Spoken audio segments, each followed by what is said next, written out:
तो आज का हमारा सवाल है कि प्रभु ने शैतान को क्यों बनाया, या उसे प्रभु मार क्यों नहीं देता, या दुनिया से हटा क्यों नहीं देता। तो उम्मीद है कि इस वीडियो को देखने के बाद आपको जवाब मिलेगा। मैं आपको 2-3 रीज़न दूंगा और सबका कारण हम समझेंगे धीरे से, ध्यान से। पहला कारण ये है कि परमेश्वर क्यों नहीं शैतान को हटा देता, वो ये है कि शैतान दुनिया में हमें एक चॉइस देता है, एक चुनाव देता है। मान लो कि मैं तुम्हें 2 पेन देता हूं और दोनों ब्लू कलर के हैं, और मैं तुम्हें कहता हूं कि कोई भी कलर का पेन आप ले लो। तो क्या आपके पास कोई असली चॉइस है? क्योंकि वो दोनों पेन ब्लू हैं, यहां पे कोई चॉइस नहीं है, यहां कोई चुनाव नहीं हो सकता। वैसे ही अगर दुनिया में सिर्फ परमेश्वर है और सिर्फ परमेश्वर का प्यार है हमारे लिए और इसके अलावा कुछ और नहीं है, तो उस प्यार में असलियत नहीं है, सच्चाई नहीं है। क्योंकि प्यार को कभी भी फोर्सफुली नहीं किया जा सकता। आप किसी को धक्के से प्यार नहीं करवा सकते, प्रेम नहीं करवा सकते। प्रेम अपने आप में चाहता है कि एक चॉइस हो मना करने के लिए। प्रभु को मना करने के लिए हमारे पास चॉइस देने के लिए दुनिया में शैतान है। तो वो ऐसा काम करता है, जो भी बंदा प्रभु से भागना चाहता है शैतान उसके लिए रेडी है, और शैतान उसके लिए इस काम में मदद करता है। तो इसीलिए प्रभु उसे हटाता नहीं है, क्योंकि उस शैतान के द्वारा हम प्रभु के प्यार को खुद अपनी मर्जी से चुन सकते हैं। दूसरा कारण बहुत पर्सनल है कि शैतान क्यों है दुनिया में। उसका रीजन ये है कि विश्वासियों के लिए प्रभु शैतान को इस्तेमाल करता है। हम या अय्यूब की पुस्तक से जानते हैं कि शैतान कुछ भी करने से पहले परमेश्वर से पहले परमिशन लेता है, उससे मांगना पड़ता है। उसने प्रभु को बोला कि अय्यूब जो तेरा इतना अच्छा सेवक है, वो तेरी सेवा सिर्फ इसलिए करता है क्योंकि तूने उसे बहुत अमीर बनाया।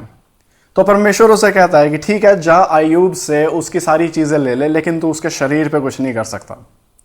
तो इससे हमें पता लगता है कि शैतान जो भी करता है उससे पहले उसे प्रभु से परमिशन लेनी पड़ती है। और इससे हमें यह समझ में आता है कि सबसे ऊपर शक्तिशाली कौन है, वो परमेश्वर है। इसीलिए वो अपना पूरा कंट्रोल रखता है परमेश्वर शैतान के हर एक कार्य पे। शैतान कुछ भी ऐसा नहीं कर सकता जिसके लिए उसे परमेश्वर से अनुमति नहीं मिली। तो परमेश्वर ऐसा क्यों होने देता है कि शैतान हमें तंग करे? उसका कारण यह है कि परमेश्वर चाहता है कि हम दुख दर्द से सीखेंगे। हम काफी कुछ सीखते हैं, अच्छे लेसन्स को, जो हम अपने आनंद के जीवन से नहीं सीखते। आप खुद शायद जानते हैं कि जब आप अच्छी तरह चल रहे हैं, सब कुछ जीवन में बहुत अच्छा चल रहा है, आनंद के दिन है, तो आप प्रभु को आराम से भूल जाते हैं। आपका प्रार्थना का समय कम हो जाता है, वचन पढ़ने में ध्यान नहीं रहता अब, और अब बस आनंद का जीवन चल रहा है। और आनंद के जीवन से हम प्रभु से धीरे धीरे दूर होते जाते हैं। लेकिन जैसे ही जीवन में कोई परेशानी आती है, हम क्या होता है, भाग के हम परमेश्वर के पास वापस आते हैं। ये काफी जरूरी है। हमें यह सीखना जरूरी है कि दुख और दर्द और शैतान इसलिए है दुनिया में ताकि प्रभु उनके द्वारा अपने बच्चों को वापस खींच के ला सके। तो जितनी बार भी हम पूछते हैं कि शैतान क्यों बनाया या उसे मारा क्यों नहीं, उसके पीछे छुपा हुआ जो सवाल है, जो असली सवाल है, वो है कि हमारे जीवन में दुख दर्द क्यों है। मैं चाहूंगा कि आप इस बात को समझें कि दुख दर्द आपके जीवन में प्रभु ने इसलिए लाया है क्योंकि वो चाहता है कि आप भाग के उसके पास वापस आएं। यीशु मसीह का जीवन के बारे में सोचिए। उसका जीवन सबसे ज्यादा दुख भरा था, और आप सोचेंगे कि वो परमेश्वर का पुत्र है, सब कुछ शक्तिशाली है और सारी बुद्धि उसके पास है, पूरी दुनिया का अधिकार उसके पास है, तो शायद उसका जीवन आसान होगा। लेकिन हम जानते हैं कि ऐसा बिल्कुल भी नहीं है। सबसे मुश्किल समय उसके जीवन में ही था। सबसे मुश्किल जीवन उसी का है। वो पैदा चोरों की तरह हुआ छुप के, वो बड़ा हुआ बहुत मुश्किल हालातों में, और वो जवानी का समय मुश्किल हालातों में है। लोग उसे मारना चाहते हैं, और वैसे ही वो मारा भी गया, जबकि वो डिजर्व भी नहीं करता था। हम तो वो लोग हैं जो डिजर्व करते हैं। तो परमेश्वर ने जब अपने पुत्र को नहीं छोड़ा, तो इससे हमें पता लगता है कि वो फेयर है, उसमें कोई पक्षपात नहीं है।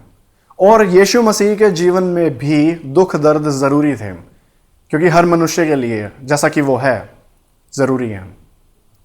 तो इन सब सवालों से हमें पता लगता है कि शैतान को प्रभु इस्तेमाल करता है, और शैतान कुछ भी ऐसा नहीं कर सकता जो परमेश्वर उसे, जिसके लिए अनुमति नहीं देता। भाई बहन, अगर इससे भी आपको मन में शांति नहीं है तो आप ऐसे सोचो कि परमेश्वर ने अपनी इनफाइनाइट बुद्धि से दुनिया को बनाया है। हम यहाँ पे बैठे हैं, जो इंसान है, हमारी बुद्धि आप जानते हैं कि बहुत अच्छी नहीं है, हम गलतियां करते हैं। हम कैसे सोच सकते हैं एक बेहतर दुनिया, परमेश्वर का बेहतर दुनिया? मैं ये कह रहा हूं कि परमेश्वर ने जो किया है वो सही किया है, क्योंकि उसने अपनी बुद्धि के अनुसार किया है। और अगर आपके मन में शैतान को आप नहीं संभाल पा रहे कि ऐसा क्यों है, तो मैं चाहूंगा कि आप प्रभु की बुद्धि की तरफ ध्यान लगाएं कि उसकी बुद्धि में कोई कमी नहीं है। आप विश्वास करें कि जो भी प्रभु ने किया है इस दुनिया में वो सही किया है। और हम जानते हैं कि शैतान के हर एक गलत काम का न्याय परमेश्वर देगा। अंतिम दिन में भाई बहन सब चीज़ों का न्याय किया जाएगा। शैतान को नरक में फेंका जाएगा और उसके पीछे जितने भी लोग होंगे उन्हें वो वहां जाएंगे, नरक में जाएंगे। और सारे गलत काम का, जिससे आज आप परेशान हैं, जिससे मैं परेशान हूं, हर एक चीज़ का प्रभु न्याय करेगा। तो मैं चाहता हूं कि आप बाइबल की बात समझें जो कहती है कि न्याय वाले परमेश्वर पे भरोसा करो। तो उम्मीद है कि इन सब चीज़ों से आपको समझ में आया होगा और आपको विश्वास में हिम्मत मिली होगी कि किस तरह शैतान को आज एक विश्वासी को देखना चाहिए।